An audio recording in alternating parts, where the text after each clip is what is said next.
السلام علیکم ورحمۃ اللہ وبرکاتہ۔ معزز خواتین و حضرات، سیرت خاتم الانبیاء محمد مصطفیٰ صلی اللہ علیہ وسلم۔ مکے میں آپ کی امانت اور دیانت کی وجہ سے آپ کو امین کہہ کر پکارا جانے لگا تھا۔ آپ کا یہ لقب بہت مشہور ہو گیا تھا۔ لوگ آپ کو امین کے علاوہ اور کسی نام سے نہیں پکارتے تھے۔ انہی دنوں ابو طالب نے آپ سے کہا، اے بھتیجے، میں ایک بہت غریب آدمی ہوں اور قحط سالی کی وجہ سے اور زیادہ سخت حالات کا سامنا ہے۔ کافی عرصے سے خشک سالی کا دور چل رہا ہے۔ کوئی ایسا ذریعہ نہیں کہ اپنا کام چلا سکیں، اور نہ ہماری کوئی تجارت ہے۔ ایک تجارتی قافلہ شام جانے والا ہے، اس میں قریش کے لوگ شامل ہیں۔ قریش کی ایک خاتون ختیجہ بنت خویلد شام کی طرف اپنا تجارتی سامان بھیجا کرتی ہیں۔ جو شخص ان کا مال لے کر جاتا ہے وہ اپنی اجرت ان سے طے کر لیتا ہے۔ اب اگر تم ان کے پاس جاؤ اور ان کا مال لے جانے کی پیشکش کرو تو وہ ضرور اپنا مال تمہیں دے دے گی، کیونکہ تمہاری امانت داری کی شہرت ان تک پہنچ چکی ہے۔ اگرچہ میں اس بات کو پسند نہیں کرتا کہ تم شام کے سفر پر جاؤ، یہودی تمہارے دشمن ہیں، لیکن حالات کی وجہ سے میں مجبور ہوں، اس کے علاوہ کوئی چارہ بھی تو نہیں۔ یہاں تک کہہ کر ابو طالب خاموش ہو گئے۔ تب آپ نے فرمایا، ممکن ہے وہ خاتون خود میرے پاس کسی کو بھیجیں۔ یہ بات آپ نے اس لیے کہی تھی کہ سیدہ خدیجہ رضی اللہ عنہا کو ایک بااعتماد آدمی کی ضرورت تھی، اور اس وقت مکے میں آپ سے زیادہ شریف، پاک باز، امانت دار، سمجھدار اور قابل اعتماد کوئی نہیں تھا۔ ابو طالب اس وقت بہت پریشان تھے۔ آپ کی یہ بات سن کر انہوں نے کہا، اگر تم نہ گئے تو مجھے ڈر ہے وہ کسی اور سے معاملہ طے کر لیں گی۔ یہ کہہ کر ابو طالب اٹھ گئے۔ ادھر آپ کو یقین سا تھا کہ سیدہ خدیجہ رضی اللہ عنہا خود ان کی طرف کسی کو بھیجیں گی، اور ہوا بھی یہی۔ سیدہ خدیجہ رضی اللہ عنہا نے اللہ کے رسول صلی اللہ علیہ وسلم کو بلا بھیجا۔ پھر آپ سے کہا، میں نے آپ کی سچائی، امانت داری اور نیک اخلاق کے بارے میں سنا ہے، اور اسی وجہ سے میں نے آپ کو بلوایا ہے۔ جو معاوضہ آپ کی قوم کے دوسرے آدمیوں کو دیتی ہوں، آپ کو اس سے دوگنا دوں گی۔ آپ نے ان کی بات منظور فرما لی۔ پھر آپ نے اپنے چچا ابو طالب سے ملے، انہیں یہ بات بتائی۔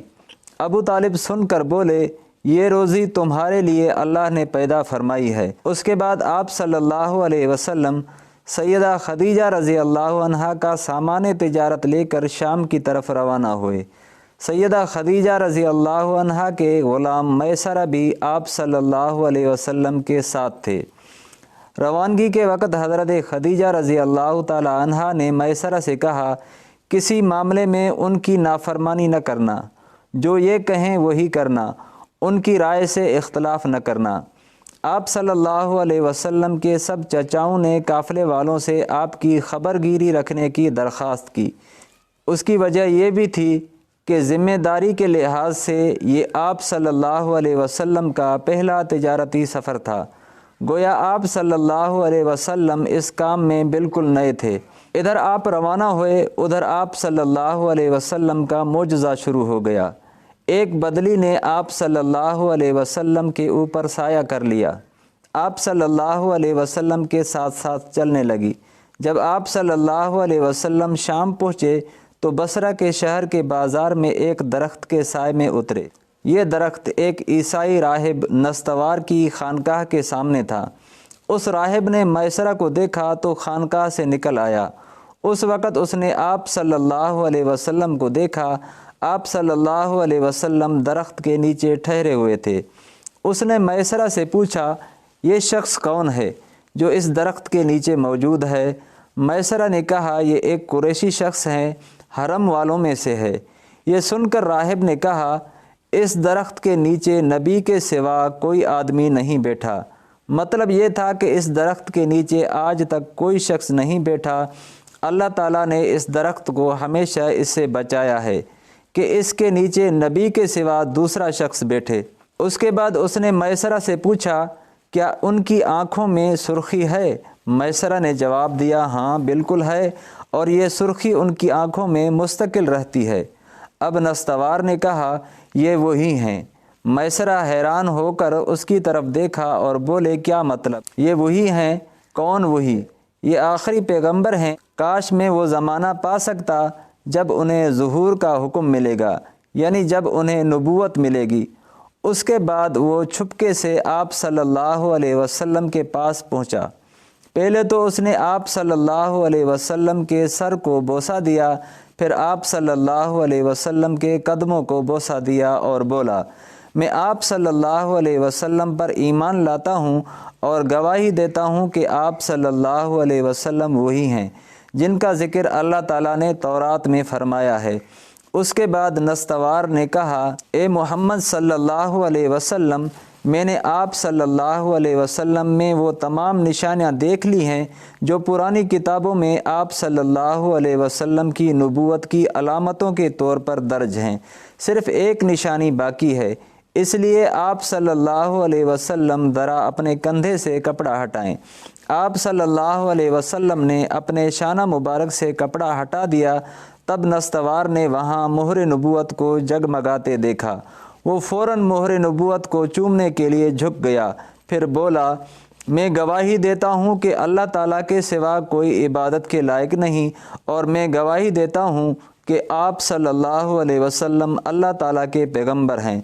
آپ صلی اللہ علیہ وسلم کے بارے میں حضرت عیسیٰ ابن مریم علیہ السلام نے خوشخبری دی تھی، اور انہوں نے کہا تھا، میرے بعد اس درخت کے نیچے کوئی نہیں بیٹھے گا سوائے اس پیغمبر کے جو امی یعنی ان پڑھ ہاشمی، عربی اور مکی یعنی مکے کے رہنے والے ہوں گے۔ قیامت میں حوض کوثر اور شفاعت والے ہوں گے۔ اس واقعے کے بعد آپ صلی اللہ علیہ وسلم بصرہ کے بازار تشریف لے گئے۔ وہاں آپ صلی اللہ علیہ وسلم نے مال فروخت کیا جو ساتھ لائے تھے اور کچھ چیزیں خریدی۔ اس خرید و فروخت کے دوران ایک شخص نے آپ صلی اللہ علیہ وسلم سے کچھ جھگڑا کیا اور بولا، لات اور عزیٰ کی قسم کھاؤ۔ آپ صلی اللہ علیہ وسلم نے فرمایا، میں نے ان بتوں کے نام پر کبھی قسم نہیں کھائی۔ آپ صلی اللہ علیہ وسلم کا یہ جملہ سن کر وہ شخص چونک اٹھا، شاید وہ گزشتہ آسمانی کتاب کا کوئی عالم تھا اور اس نے آپ کو پہچان لیا تھا، چنانچہ بولا، آپ ٹھیک کہتے ہیں۔ اس کے بعد اس نے میسرہ سے علیحدگی میں ملاقات کی اور کہنے لگا، میسرہ یہ نبی ہیں، قسم ہے اس ذات کی جس کے ہاتھ میں میری جان ہے، یہ وہی ہیں جن کا ذکر ہمارے راہب اپنی کتابوں میں پاتے ہیں۔ میسرہ نے اس کی اس بات کو ذہن نشین کر لیا۔ راستے میں ایک اور واقعہ پیش آیا۔ سیدہ خدیجہ رضی اللہ عنہا کے 2 اونٹ بہت زیادہ تھک گئے تھے اور چلنے کے قابل نہ رہے۔ ان کی وجہ سے میسرہ قافلے کے پیچھے رہ گیا۔ نبی کریم صلی اللہ علیہ وسلم قافلے کے اگلے حصے میں تھے۔ میسرہ ان اونٹوں کی وجہ سے پریشان ہوا تو دوڑتا ہوا اگلے حصے کی طرف آیا اور اپنی پریشانی کے بارے میں آپ کو بتایا۔ آپ اس کے ساتھ ان دونوں اونٹوں کے پاس تشریف لائے، ان کی کمر اور پچھلے حصے پر ہاتھ پھیرا، کچھ پڑھ کر دم کیا۔ آپ کا ایسا کرنا تھا کہ اونٹ اسی وقت ٹھیک ہو گئے اور اس قدر تیز چلے کہ قافلے کے اگلے حصے میں پہنچ گئے۔ اب وہ منہ سے آوازیں نکال رہے تھے اور چلنے میں جوش اور خروش کا اظہار کر رہے تھے۔ پھر قافلے والوں نے اپنا سامان فروخت کیا۔ اس بار انہیں اتنا نفع ہوا کہ پہلے کبھی نہیں ہوا تھا۔ چنانچہ میسرہ نے آپ سے کہا، اے محمد، ہم سالہ سال سے سیدہ خدیجہ کے لیے تجارت کر رہے ہیں، مگر اتنا زبردست نفع ہمیں کبھی نہیں ہوا جتنا اس بار ہوا ہے۔ آخر قافلہ واپس مکے کی طرف روانہ ہوا۔ میسرہ نے اس دوران صاف طور پر یہ بات دیکھی کہ جب گرمی کا وقت ہوتا تھا اور نبی کریم صلی اللہ علیہ وسلم اپنے اونٹ پر ہوتے تھے تو 2 فرشتے دھوپ سے بچانے کے لیے آپ پر سایہ کیے رہتے تھے۔ ان تمام باتوں کی وجہ سے میسرہ کی دل میں آپ کی محبت گھر کر گئی اور یوں لگنے لگا جیسے وہ آپ کا غلام ہو۔ آپ صلی اللہ علیہ وسلم دوپہر کے وقت مکے میں داخل ہوئے۔ آپ باقی قافلے سے پہلے پہنچ گئے تھے۔ آپ سیدھے حضرت خدیجہ رضی اللہ عنہا کے گھر پہنچے۔ وہ اس وقت چند عورتوں کے ساتھ بیٹھی تھی۔ انہوں نے دور سے آپ کو دیکھ لیا، آپ اونٹ پر سوار تھے اور 2 فرشتے آپ پر سایہ کیے ہوئے تھے۔ حضرت خدیجہ رضی اللہ عنہا نے یہ منظر دوسری عورتوں کو بھی دکھایا، وہ سب بہت حیران ہوئیں۔ اب آپ صلی اللہ علیہ وسلم نے حضرت خدیجہ رضی اللہ عنہا کو تجارت کی حالات سنائے، منافع کے بارے میں بتایا۔ اس مرتبہ پہلے کی نسبت دگنا منافع ہوا تھا۔ حضرت خدیجہ رضی اللہ عنہا بہت خوش ہوئیں۔ انہوں نے پوچھا، میسرہ کہاں ہے؟ آپ نے بتایا وہ ابھی پیچھے ہے۔ یہ سن کر سیدہ نے کہا، آپ فوراً اس کے پاس جائیے اور اسے جلد از جلد میرے پاس لائیے۔ آپ واپس روانہ ہوئے۔ حضرت خدیجہ رضی اللہ عنہا نے دراصل آپ کو اس لیے بھیجا تھا کہ وہ پھر سے وہی منظر دیکھنا چاہتی تھی، جاننا چاہتی تھی کیا اب بھی فرشتے ان پر سایہ کرتے ہیں یا نہیں۔ جوں ہی آپ روانہ ہوئے، یہ اپنے مکان کے اوپر چڑھ گئی اور وہاں آپ کو دیکھنے لگی۔ آپ کی شان اب بھی وہی نظر آئی۔ اب انہیں یقین ہو گیا کہ ان کی آنکھوں نے دھوکہ نہیں کھایا تھا۔ کچھ دیر بعد آپ صلی اللہ علیہ وسلم میسرہ کے ساتھ ان کے پاس پہنچ گئے۔ حضرت خدیجہ رضی اللہ عنہا نے میسرہ سے کہا، میں نے ان پر 2 فرشتوں کو سایہ کرتے ہوئے دیکھا ہے، کیا تم نے بھی کوئی ایسا منظر دیکھا ہے؟ جواب میں میسرہ نے کہا، میں تو یہ منظر اس وقت سے دیکھ رہا ہوں جب قافلہ یہاں سے شام جانے کے لیے روانہ ہوا تھا۔ اس کے بعد میسرہ نے نستوار سے ملاقات کا حال سنایا۔ دوسرے آدمی نے جو کہا تھا وہ بھی بتایا، جس نے لات اور عزیٰ کی قسم کھانے کے لیے کہا تھا، پھر اونٹوں والا واقعہ بتایا۔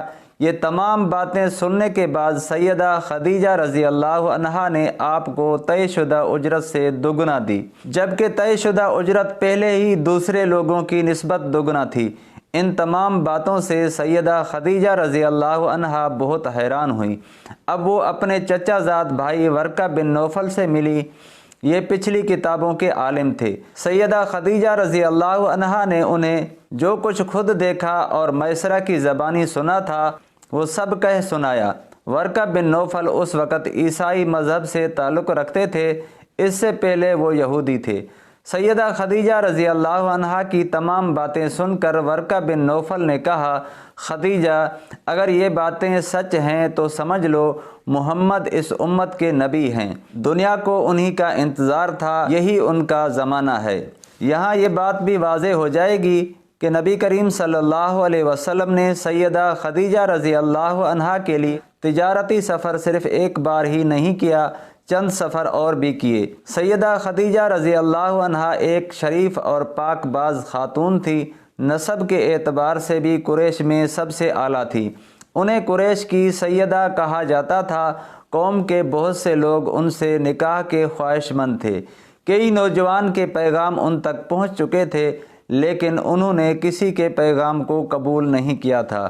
نبی کریم صلی اللہ علیہ وسلم تجارت کے سفر سے واپس آئے تو آپ صلی اللہ علیہ وسلم کی خصوصیات دیکھ کر اور آپ کی باتیں سن کر وہ آپ صلی اللہ علیہ وسلم سے بہت زیادہ متاثر ہو چکی تھی، لہٰذا انہوں نے ایک خاتون نفیسہ بنت منیہ کو آپ صلی اللہ علیہ وسلم کی خدمت میں بھیجا۔ انہوں نے آ کر آپ سے کہا کہ اگر کوئی دولت مند اور پاک باز خاتون آپ کو نکاح کی پیشکش کرے تو کیا آپ مان لیں گے؟ ان کی بات سن کر آپ نے فرمایا، وہ کون ہے؟ نفیسہ نے فوراً کہا، خدیجہ بنت خویلد۔ آپ نے انہیں اجازت دے دی۔ نفیسہ بنت منیہ سیدہ خدیجہ رضی اللہ عنہا کے پاس آئیں، انہیں ساری بات بتائی۔ سیدہ خدیجہ رضی اللہ عنہا نے اپنے چچا عمر بن اسد کو اطلاع کرائی تاکہ وہ آ کر نکاح کر دیں۔ سیدہ خدیجہ رضی اللہ عنہا کی اس سے پہلے 2 مرتبہ شادی ہو چکی تھی۔ ان کا پہلا نکاح عتیق ابن ماعز سے ہوا تھا، اس سے بیٹی ہندہ پیدا ہوئی تھی۔ عتیق کے فوت ہو جانے کے بعد سیدہ کا دوسرا نکاح ابو حالہ نامی شخص سے ہوا تھا۔ ابو حالہ کی وفات کے بعد سیدہ خدیجہ رضی اللہ عنہا بیوہ کی زندگی گزار رہی تھی۔ انہوں نے آپ صلی اللہ علیہ وسلم سے نکاح کا ارادہ کر لیا۔ اس وقت سیدہ کی عمر 40 سال کے لگ بھگ تھی۔ سیدہ خدیجہ رضی اللہ عنہا کے چچا عمر بن اسد وہاں پہنچ گئے۔ ادھر نبی کریم صلی اللہ علیہ وسلم بھی اپنے چچاؤں کو لے کر پہنچ گئے۔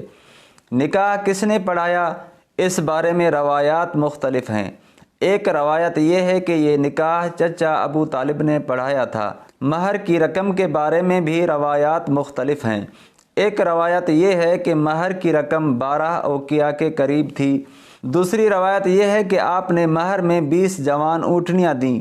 نکاح کے بعد نبی کریم صلی اللہ علیہ وسلم نے ولیمے کی دعوت کھلائی اور اس کی دعوت میں آپ نے 1 یا 2 اونٹ ذبح کیے۔